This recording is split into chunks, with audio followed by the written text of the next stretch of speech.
የሳምባ በሽታዎች ዴፊኒሽን የበሽታው ምንነት ብሮንኪኤክታሲስ ይህ ማለት ብሮንካይ እና ብሮንኪዮልስ የሚባሉት የአየር ማስተላለፊያ ቱቦዎች እነዚህ የአየር ማስተላለፊያ ቱቦዎች ትሬኪያ እና አልቪዮላይ በሚባሉት የአየር ማስተላለፊያ ቱቦዎች እና ከረጢቶች መካከል ይገኛሉ ያለ ልክ መስፋት በሽታ ነው።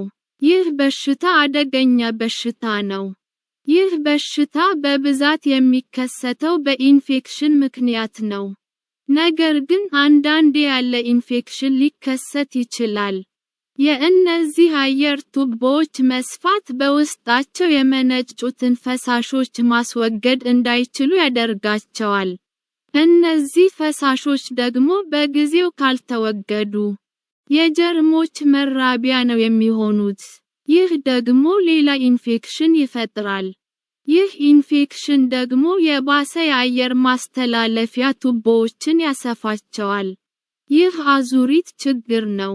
ይህ በሽታ የተወሰነ የሳምባ ክፍል ላይ ሊከሰት ይችላል፣ ሎካላይዝድ፣ ወይንም ሁሉም የሳምባችን ክፍሎች ላይ ሊከሰት ይችላል።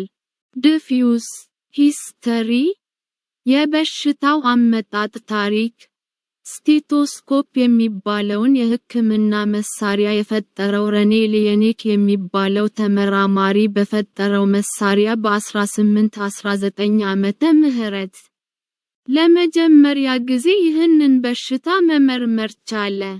በ1800 ዓመተ ምህረት ሰር ዊሊያም ኦስለር የሚባል ተመራማሪ ይህ በሽታ ላይ የበለጠ ምርምር አደረገ። ይህ ተመራማሪ በዚህ በሽታ ሳይሞት አልቀረም ተብሎ ይገመታል። ኤፒዲሚዮሎጂ በሽታው ያለባቸው ሀገሮች ይህ በሽታ በየትኛውም ዕድሜ ላይ ሊከሰት ይችላል። ነገር ግን በብዛት የሚከሰተው ዕድሜያቸው የገፋ ሰዎች ላይ ነው። ለምን እንደሆነ ባይታወቅም ይህ በሽታ ከወንዶች ይልቅ ሴቶችን ያጠቃል።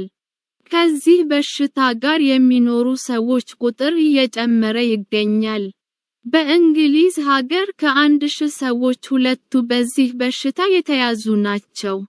ኮዘዝ የበሽታው መነሻ ምክንያት የዚህ በሽታ ዋነኛው መንስኤ የአየር ማስተላለፊያ ቱቦዎች በኢንፍላሜሽን ምክንያት ሲጎዱ ነው።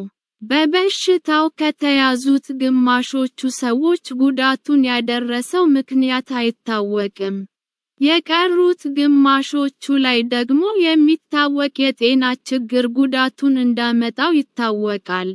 የሚከተሉት የጤና ችግሮች ይህንን ጉዳት ሊያስከትሉ ይችላሉ። በልጅነታችን ወይንም ቲኔጀር እያለን ከፍተኛ የሳምባ ኢንፌክሽን ካጋጠመን ለምሳሌ ኒሞኒያ፣ ቱበርክሎሲስ ወይም ዉፒንግ ኮፍ። ይህ ሁኔታ በብዛት የሚከሰት ሁኔታ ነው። ክሮኒክ ኦብስትራክቲቭ ፓልሞኔሪ ዲዚዝ (COPD) የሚባል በሽታ ያለበት ሰው የአየር ማስተላለፊያ ቱቦዎች በአንድ ነገር ለምሳሌ ለውዝ ወይንም እጢ ሲደፈኑ ይህ ቱቦዎቹን ይጎዳቸዋል። ከጨጓራችን አምልጦ ወደ አፋችን የመጣን አሲድ ከአየር ጋር ወደ ሳምባችን ሲገባ የአየር ማስተላለፊያ ቱቦዎች ላይ ጉዳት ሊያደርስ ይችላል። የበሽታ መከላከያ ስርዓታችን የደከመ ከሆነ ኢንፌክሽን በቀላሉ ሊያጋጥመን ይችላል። ይህ ኢንፌክሽን ደግሞ የአየር ማስተላለፊያ ቱቦዎች ላይ ጉዳት ሊያደርስ ይችላል። በሌላ የሰውነታችን ክፍሎች ላይ የተከሰተ ኢንፍላሜሽን such as rheumatoid arthritis, ulcerative colitis or Crohn's disease በአየር ማስተላለፊያ ቱቦዎች ላይም ኢንፍላሜሽን ሊያስከትል ይችላል።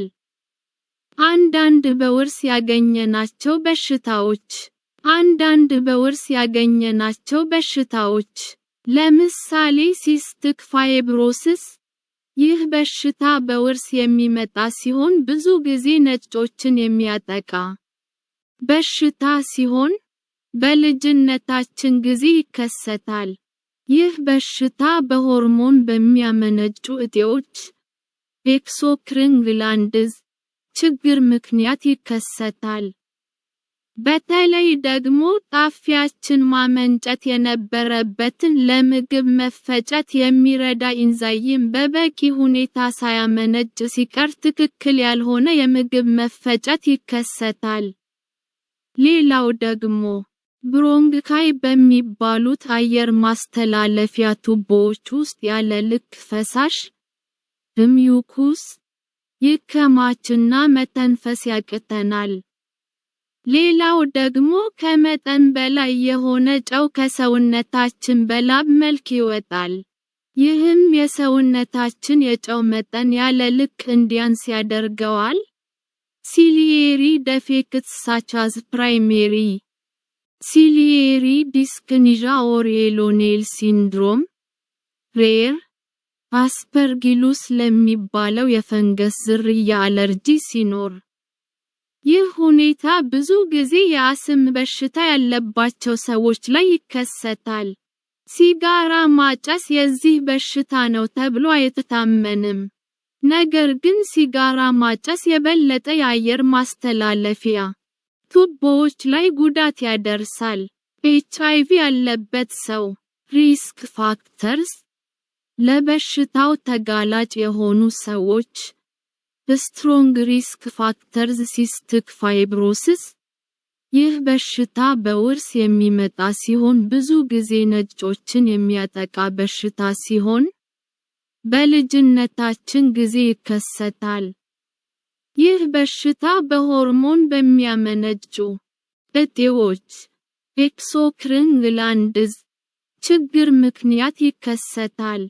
በተለይ ደግሞ ጣፊያችን ማመንጨት የነበረበትን ለምግብ መፈጨት የሚረዳ ኢንዛይም በበቂ ሁኔታ ሳያመነጭ ሲቀር ትክክል ያልሆነ የምግብ መፈጨት ይከሰታል።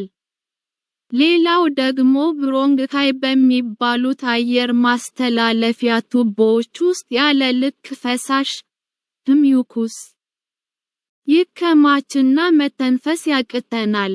ሌላው ደግሞ ከመጠን በላይ የሆነ ጨው ከሰውነታችን በላብ መልክ ይወጣል። ይህም የሰውነታችን የጨው መጠን ያለ ልክ እንዲያንስ ያደርገዋል።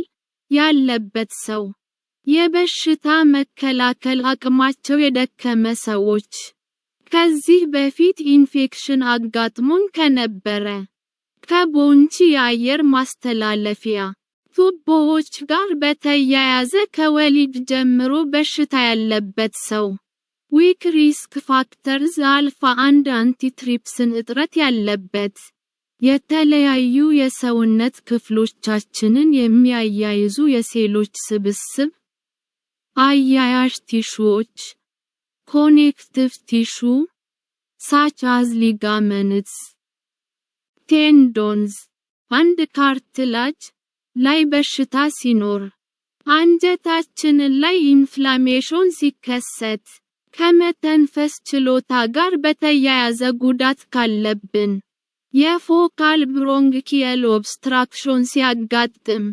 ረጅም ቀጭን እና ነጭ ሴቶች ከ60 ዓመት በላይ የሆናቸው ሲምፕቶምስ የበሽታው ምልክቶች የዚህ በሽታ ምልክቶች አክታ ማሳል እና በተደጋጋሚ የደረት ኢንፌክሽን መከሰት የምልክቶቹ አስከፊነት እንደ በሽታው ደረጃ ይወሰናል።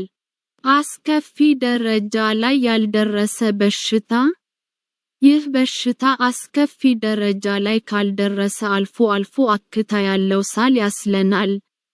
ብዙም የማይደጋገም በግምት 2 እና ከዚያ በታች የደረት ኢንፌክሽን ሊከሰትብን ይችላል።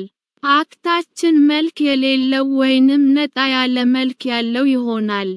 አስከፊ ደረጃ ላይ የደረሰ በሽታ ይህ በሽታ አስከፊ ደረጃ ላይ ከደረሰ በየቀኑ አክታ ያለው ሳል ያስለናል። ብዙም ጊዜ የሚደጋገም የደረት ኢንፌክሽን ይከሰትብናል። አክታችን ደማቅ ቢጫ፣ አረንጓዴ ወይንም ቡናማ መልክ ይኖረዋል። በሽተኛው ቢሻለውም አክታው ውስጥ ግን ባክቴሪያዎች ይገኛሉ። የዚህ በሽታ ሌሎች ምልክቶች የሚከተሉት ናቸው።